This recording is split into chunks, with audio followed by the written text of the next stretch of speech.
Olá, tudo bem? Como é que estão? Espero que todos e todas estejam bem. Vamos começar mais uma temática e eu vou apresentar então para vocês agora Base Nacional Comum Curricular.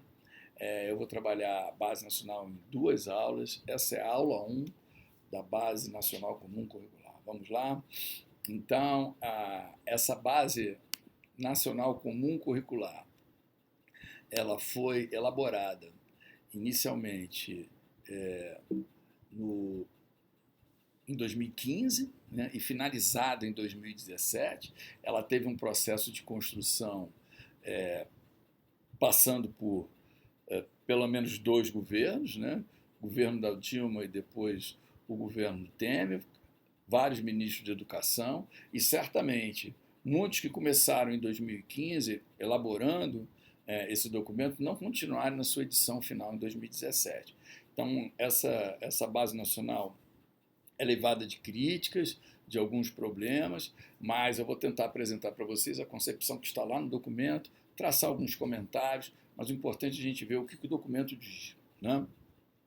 A Base Nacional Comum Curricular é um documento de caráter normativo, ou seja, obrigatório, que vai definir o conjunto orgânico e progressivo de aprendizagens essenciais que todos os estudantes devem ter ao longo das etapas e modalidades da educação básica, de modo que tenham assegurados os seus direitos de aprendizagem e desenvolvimento, em conformidade com o que preceitua o Plano Nacional de Educação, a Constituição de 1988 e a Lei de Diretrizes e Bases 9394 de 1996. Ela está orientada, segundo o documento, pelos princípios éticos, políticos e estéticos que visam a formação humana integral e a construção de uma sociedade justa, democrática e inclusiva, fundamentado nas diretrizes curriculares nacionais de educação básica. Então, é um documento que a gente tem que entender que ele é um documento normativo, ou seja, é de caráter obrigatório, né? Então, é o que vai realmente fundamentar a educação básica nacional, né? Vai dar o rumo, vai dar a diretriz. Bom, ela serve então, como a gente está vendo, de referência para a formulação de currículos dos sistemas e das redes escolares, seja no âmbito estadual, federal e municipal, e integra uma política nacional de educação básica e vai contribuir então para o alinhamento de outras políticas, de outras ações no âmbito federal, estadual e municipal, referente à formação de professores, avaliação, elaboração de conteúdos educacionais e aos critérios para a oferta de infraestrutura adequada para o pleno desenvolvimento da educação. Então percebam que o documento tem esse caráter normativo e ele vai regular todas as esferas da educação no país. Ao longo da educação básica, o documento vai apresentar aprendizagens essenciais definidas na Base Nacional Comum Curricular. E ela deve assegurar aos estudantes o desenvolvimento de competências que vão consubstanciar, no âmbito pedagógico, os direitos de aprendizagem e desenvolvimento. Então, a Base Nacional, competência é definida como mobilização de conhecimentos, de habilidades, de valores e atitudes para resolver as demandas complexas da vida cotidiana, do pleno exercício da cidadania e do mundo do trabalho. Ao definir as competências, a BNCC reconhece que a educação deve afirmar valores, estimular ações que contribuam para a transformação da sociedade, tornando essa sociedade mais humana, socialmente mais justa e também voltada para a preservação da natureza. Então percebam que ao definir essas aprendizagens essenciais, e são definidas essas aprendizagens essenciais a partir de 10 competências, né? A LDB integra esse conceito de competência, um conceito retirado lá do PRNU, e competência seria essa mobilização, né? Mobilização de quê? De conhecimentos, de habilidades. Essas habilidades podem ser práticas, cognitivas, socioemocionais e atitudes e valores. Mobilizando isso através dessas 10 competências é que a gente vai conseguir, segundo o documento, né, resolver as demandas complexas da vida cotidiana e do pleno exercício da cidadania e do mundo do trabalho. Percebam que a LDB, pelo menos nesse documento introdutório, ela tem uma pegada crítica, ou pós-crítica, como queiram, porque tem uma perspectiva de transformação da sociedade. Percebam lá a antepenúltima linha, né? Afirmar valores, estimular ações que contribuam para a transformação da sociedade, tornando a sociedade mais humana, socialmente mais justa. Ou seja, pelo menos no documento introdutório, vemos uma pegada, uma perspectiva crítica ou pós-crítica. Vamos continuar, então, o documento. Esse é o documento introdutório. A base comum curricular da educação física também vão pegar essas competências gerais da educação básica e, a partir dessas competências gerais da educação básica, estabelecer as competências da educação física, né? Então, a BNCC da educação física deve se articular com as competências gerais, tematizando prática nas suas diversas formas, por diversos grupos sociais, no decorrer da história, e utiliza um conceito de prática corporal em 3 dimensões fundamentais: movimento corporal como essência, organização interna e produto cultural como lazer. Porém, esse conceito de prática corporal, no documento da educação física, tem um cunho restritivo, né? Prática corporal deve ser uma dimensão muito mais ampla do que 3 dimensões, né? Essas dimensões fundamentais, movimento corporal como essência, organização interna e produto cultural como lazer, já é passível de algumas críticas. A prática corporal tem uma extensão, uma amplitude, uma diversidade maior do que isso. Mas o que a gente tem que focar é que no documento a dimensão da prática corporal se apresenta em 3 aspectos: movimento corporal como essencial, organização interna e produto cultural como lazer. Então ela tem uma concepção um tanto quanto mais diagramada de prática corporal. Lembra também um pouco o conceito de cultura corporal, que aparece lá no coletivo de autores, mas também fala um pouco de cultura corporal do movimento, que é uma referência a uma teoria da educação física, né? Então, não são as mesmas coisas. No documento aparece cultura corporal do movimento como sinônimo. A gente sabe que não é. Mas vocês, vendo BNCC, cultura corporal do movimento, entendam como sendo sinônimo. Na literatura da educação física, a gente percebe que não é. Há bastante diferença, mas vamos atender que no documento, ora aparece cultura corporal, ora aparece cultura corporal do movimento. Cita práticas corporais como um fenômeno cultural, dinâmico, diversificado, pluridimensional, singular e contraditório. Mas, como limita as 3 dimensões, a gente percebe que ficou um pouco falho essa perspectiva que anuncia uma perspectiva, mas na hora de dimensionar, reduz. Mas vamos para frente. Por exemplo, práticas são fora das obrigações laborais, domésticas, higiênicas, religiosas, com propósitos específicos, lembrando o conceito do lúdico. Quando eu falo prática, exemplo, práticas corporais, definido pelo documento, são práticas distintas do trabalho, das obrigações domésticas, higiênicas, religiosas e com propósitos específicos de lazer. Ou seja, lembra muito essas práticas corporais o conceito de lúdico. E as práticas corporais transcendem a questão da ludicidade, né? Anuncia que as bases sempre serão possíveis de modificações e alterações, mas existe o seu caráter normativo e obrigatório. E preditivo, claro, porque ela é uma diretriz, né? Limita os seus possíveis espaços de ressignação, por exemplo, na questão das habilidades essenciais. Então a gente vai perceber que, por mais que no documento os autores ou as autoras que cunharam esse documento, eles sempre vão falar que é possível ressignificar, a gente vai ver isso mais para frente, é possível você modificar e atendendo às suas limitações de espaço físico, por exemplo, limitações regionais, por exemplo, mas ela deve ter um caráter normativo, ou seja, é obrigatório, né? Então, a gente deve pensar que, gostando ou não da Base Nacional Comum Curricular, ela está aí, ela veio, pelo menos, no momento para ficar. Então, essas bases vão procurar assegurar aos estudantes o quê? O que está no documento. Ampliação da consciência a respeito dos seus movimentos, o cuidado de si e o cuidado dos outros, né? E o desenvolvimento de uma autonomia para a apropriação e a utilização dessa cultura corporal. Volta aí, cultura corporal, em determinado parte do movimento, tem cultura corporal do movimento, né? Esses 2 termos são usados como sinônimo. E possuem dimensões de conhecimentos e experiências específicas para a educação física escolar, lembrando as aprendizagens essenciais e as 10 competências que vão gerir toda a educação básica, né? Bom, asseguram também a vivência prática, pois no documento essa vivência prática na área da educação física, na área de conhecimento da educação física, é insubstituível e deve ser problematizada de modo a desnaturalizar e evidenciar a multiplicidade de sentidos. São diferentes manifestações da cultura corporal do movimento, percebe? Às vezes aparece cultura corporal do movimento. Então, essa pegada nesse último parágrafo aí é uma pegada que parece indicar por uma perspectiva um pouco mais de uma educação física cultural, né? Por mais que tenha vivência prática, fala da desnaturalização das temáticas ou dos conteúdos.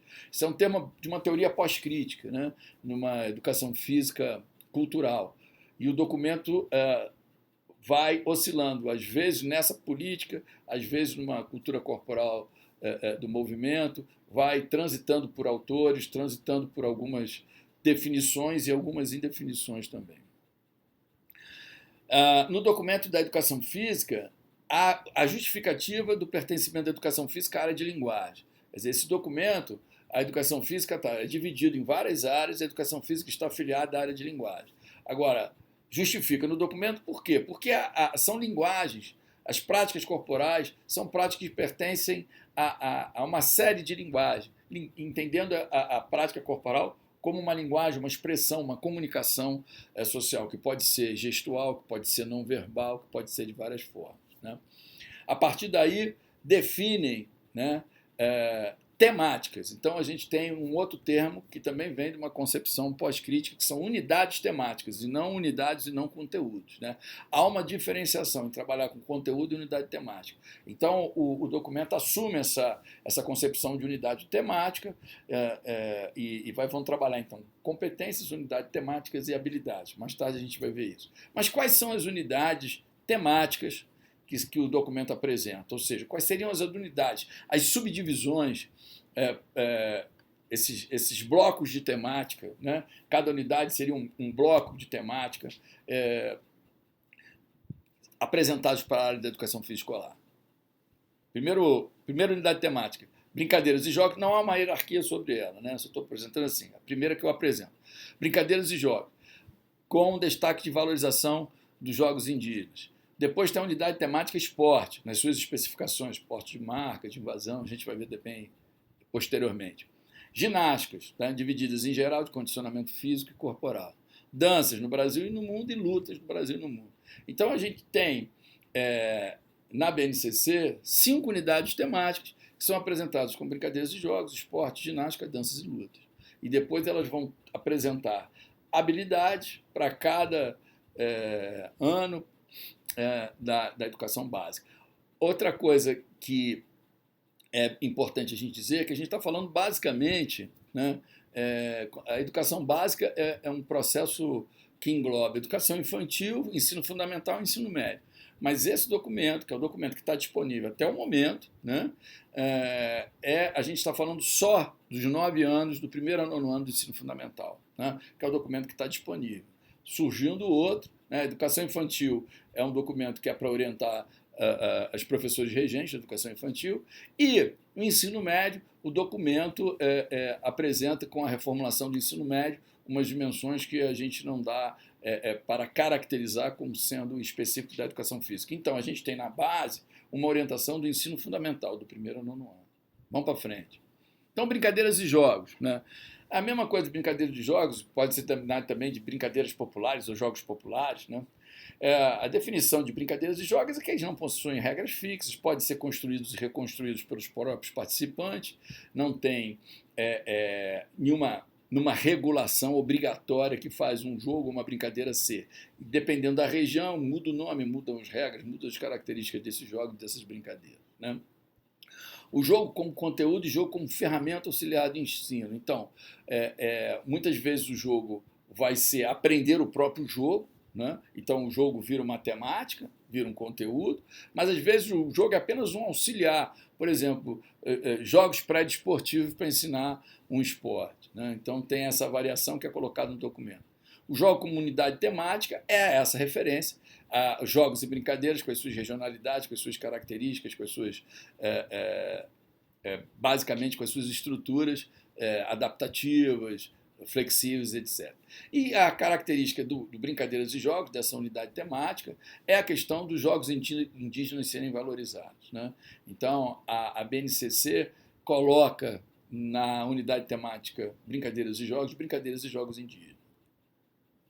Esporte. Esporte é diferente de jogos e brincadeiras, né? Regido por um conjunto de regras formais, organizado por confederações ou federações, mas também ele pode ser adaptado, pode ser reformulado. Mas a questão da diferença de jogos de esporte e jogo, de esporte e brinquedo, é exatamente o grau de complexidade, os campeonatos organizados por com confederações e federações, competições internacionais, né? Porém, a característica do esporte também ser adaptado ou a característica do esporte também ser reformulado ou ressignificado, dependendo da condição material, número de participantes e tudo mais.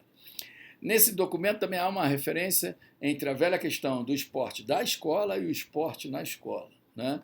Aquela velha concepção de o esporte clubístico, o esporte de rendimento, é um esporte espetáculo.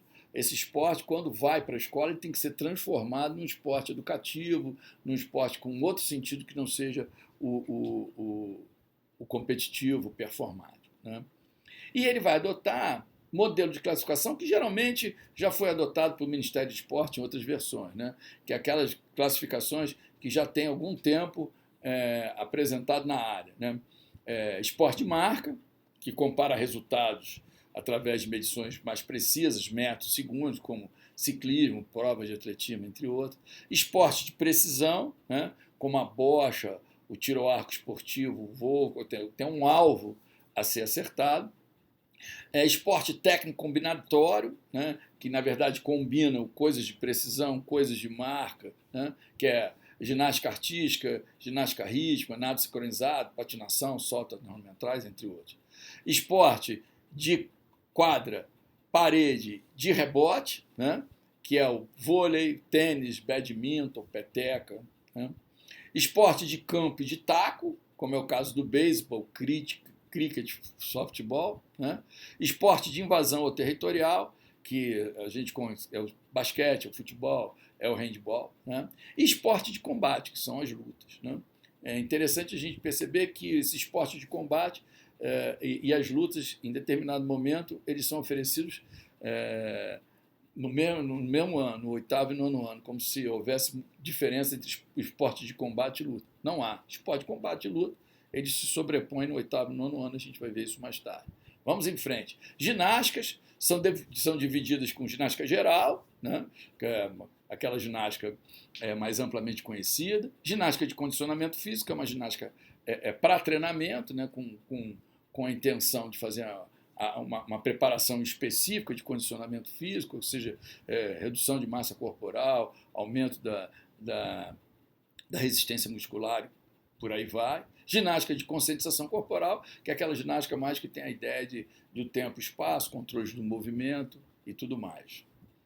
As danças, né, definidas como práticas corporais ritmadas, muitas vezes integradas a coreografias, podendo ser feitas individualmente, em duplas ou em grupos, né? E danças tem uma divisão de danças no Brasil e danças pelo mundo. Lutas, disputas corporais para imobilizar, desequilibrar, atingir ou excluir o adversário. E além das lutas convencionais, podem ser também tratadas as lutas brasileiras, como a capoeira, e o uca-uca, uma luta indígena, tem uma fotozinha aí do uca-uca lá do Xingu, e também lutas no Brasil, lutas no mundo, há uma subdivisão dessas lutas como unidade temática. Há também práticas corporais de aventura, né? Que são as experimentações corporais centradas nas perícias e proezas provocadas por situações de imprevisibilidade, com um ambiente desafiador, do ambiente físico como esses elementos que vão criar essa tensão. Alguns exemplos de práticas corporais de aventura: mountain bike, rapel, tirolesa, slackline, que é o corda bamba, parkour, skate, patins, etc. Aquele patinho agressivo, né, com saltos e tudo mais, né? E práticas corporais aquáticas. Nessa questão da prática corporal aquática, essa prática corporal aquática é entendida pelos autores e pelas autoras que é importante experimentar, quando possível, essas práticas em meio líquido, mas elas entendem que não é colocado como uma unidade didática pela dificuldade de você ter acesso a esse meio líquido, né? Ou a piscina, um parque aquático que seja. Então, reconhecendo essa dificuldade de encontrar espaço para a sua prática, é colocado apenas uma alusão às práticas corporais aquáticas, mas a prática corporal aquática não entra como comunidade temática, né? Inclusive, na minha transparência de unidade temática, não sei se vocês perceberam, né? Não tinha a prática corporal de aventura, mas a prática corporal de aventura está prevista. Então, não são 5 unidades temáticas, são 6, porque são brinquedos e jogos, né? Os esportes, a dança, a luta, a ginástica e as práticas corporais de aventura. As práticas corporais de aventura se apresentam no quadro. O que não se apresenta no quadro é exatamente essas práticas corporais aquáticas, né? Então não são 5, são 6. Depois eu vou reformular aquela transparência ali, mas já serve como um joguinho não é de 7 erros, é de 6 erros. Há também a necessidade de ressignificar espaços. Os autores e ex-autores ressaltam que essas práticas corporais na história devem ser reconstruídas sempre que possível, com base na questão da função social, adequação ao grupo, as condições de possibilidades, tanto de espaço físico quanto materiais, ou seja, esse é o espaço da mobilidade que aparece na BNCC, que essas práticas corporais podem ser ressignificadas e em algumas situações devem ser ressignificadas por condições espaciais, temporais, do grupo, da comunidade e tudo mais. Bom, agora uma parte também extremamente importante, que são as dimensões daquele conhecimento, lembra? Que elas vão, na verdade, influenciar e ser influenciadas pelas aprendizagens essenciais, pelas 10 competências e principalmente no aparecimento das habilidades, né? Então, quais são essas dimensões do conhecimento? Primeira dimensão da experimentação, que é a vivência, lembra? Aquela questão da prática corporal ter uma dimensão como prática essencial, né? O movimento como prática essencial. Então, a experimentação é essa vivência dessa prática. O uso, apropriação é se apropriar dessa vivência com uma perspectiva de autonomia, do aluno ter autonomia no exercício, na vivência dessa prática. Fruição, que é a apreciação estética dessas experiências, é tomar gosto por elas, identificar belezas nelas, na observância das outras práticas, na comparação delas. Reflexão sobre a ação é outra dimensão do conhecimento, que são resolução de desafios, aprender novas modalidades e uma questão da inclusão, ver as possibilidades de uma prática ser mais inclusiva ou menos inclusiva ou até mesmo excludente em determinados momentos. A outra dimensão do conhecimento vai na construção dos valores, que é um aspecto da cidadania, combate aos preconceitos, lógico que também tem uma relação com a inclusão, mas a construção de valores seria esse. Lembra, quando a gente fala que a competência vai na questão dos conhecimentos, valores, habilidades, valores e atitudes, né?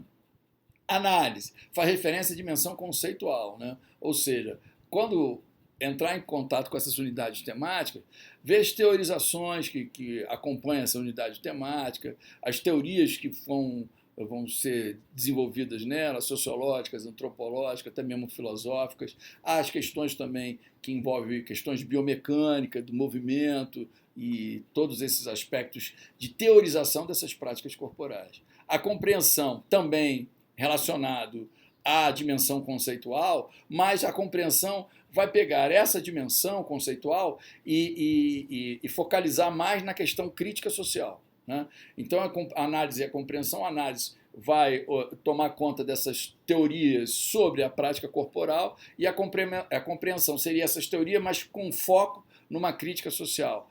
Por exemplo, a questão do esporte, seja de marca, seja de invasão, e a sua relação com o merchandising, com a exploração do atleta, com a questão da esportivização precoce, com a questão do mundo do espetáculo, isso tudo fazendo alusão a uma compreensão do esporte numa crítica social, ou seja, como é que esse esporte tensiona, como é que ele se apresenta numa sociedade capitalista, por exemplo, né?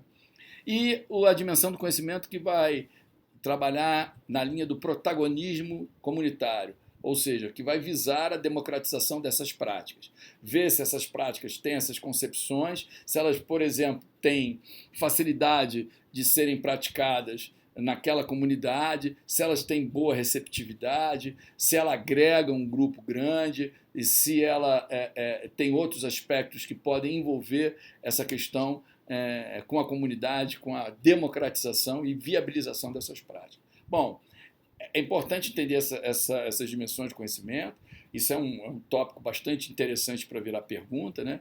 Então não esqueça, experimentação, uso, apropriação, fruição, reflexão sobre ação, construção de valores, análise, compreensão e protagonismo, entendendo cada dimensão que quer dizer, beleza?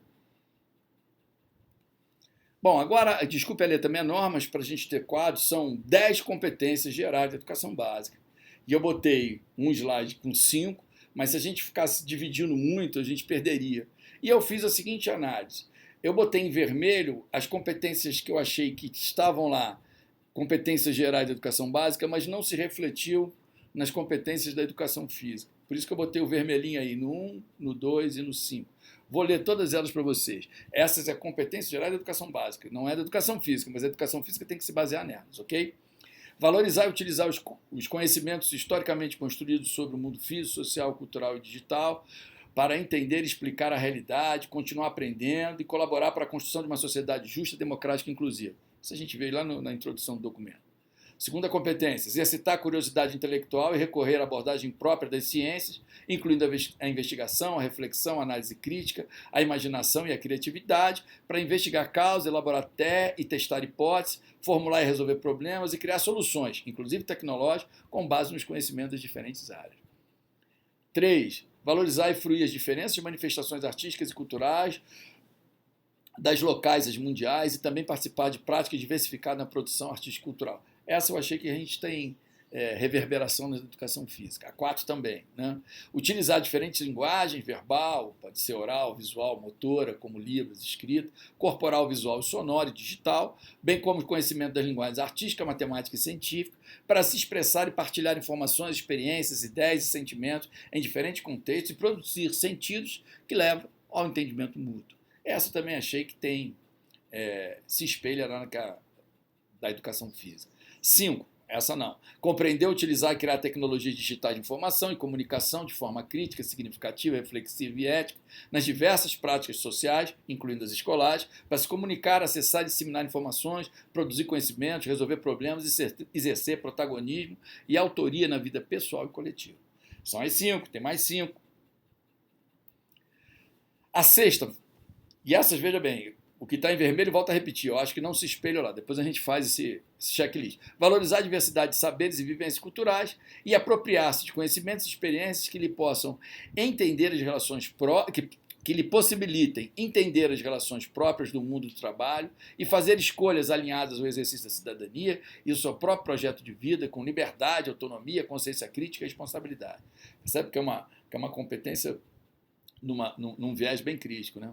E eu não vejo isso respaldado na educação física. 7ª, outra que eu botei em vermelho. Argumentar com base em fatos, dados, informações confiáveis para formular, negociar e defender ideias, pontos de vista, decisões comuns que respeitem e promovam os direitos humanos, a consciência socioambiental e o consumo responsável no âmbito local, regional e global, com um posicionamento ético em relação ao cuidado de si mesmo, dos outros e do planeta.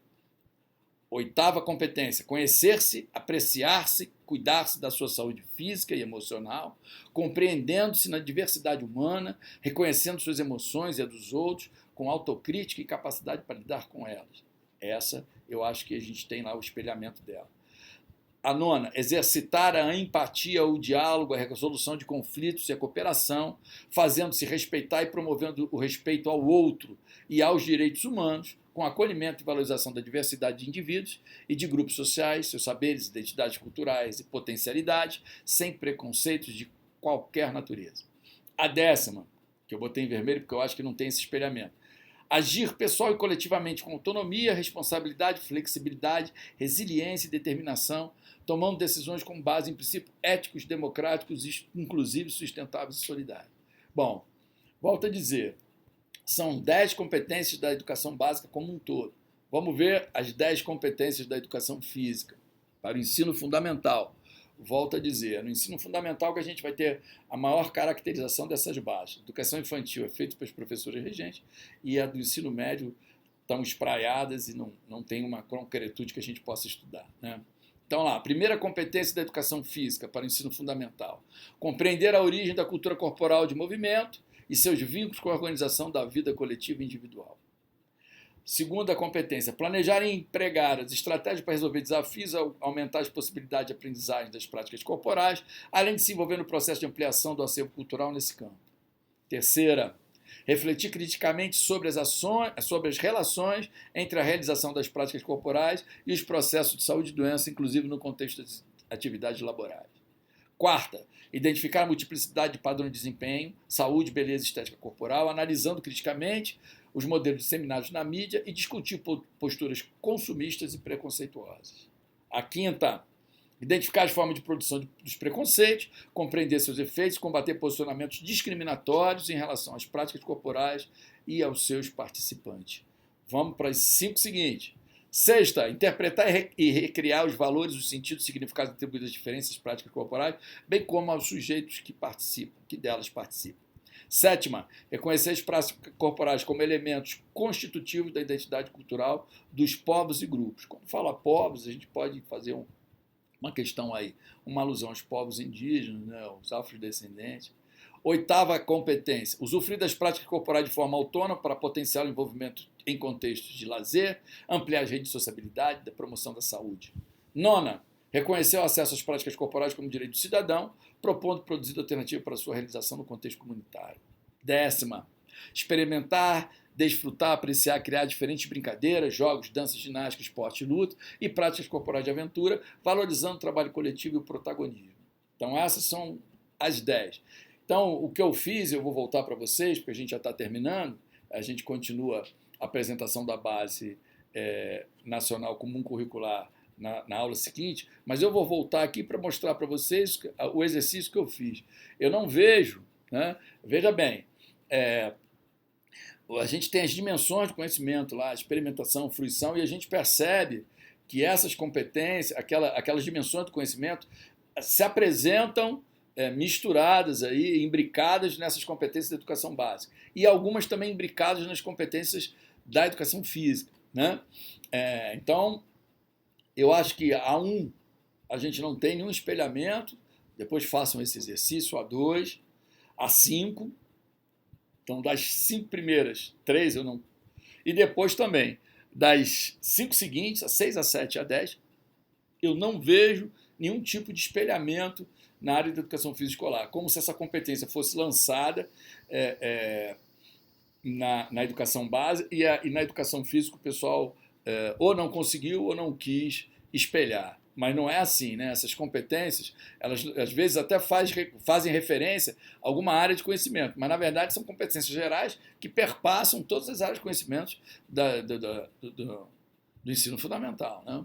Então, para que a gente analise, percebam as da educação física e depois façam esse checklist para ver e comentem depois para ver essas concepções. Bom, eu vou encerrando por aqui. Base Nacional Comum Curricular certamente é um tema que vai aparecer em todos os concursos, cuidado com isso, estudem essas questões da dimensão do conhecimento, dessas competências, como é que essas competências se expressam, né, na questão do conhecimento, das habilidades, dos valores e das atitudes, as unidades. Isso tudo é importante a gente se apropriar, porque certamente várias perguntas serão feitas sobre Base Nacional Comum Curricular em qualquer concurso público a partir daí. A gente continua na aula 2 de BNCC. Um abraço.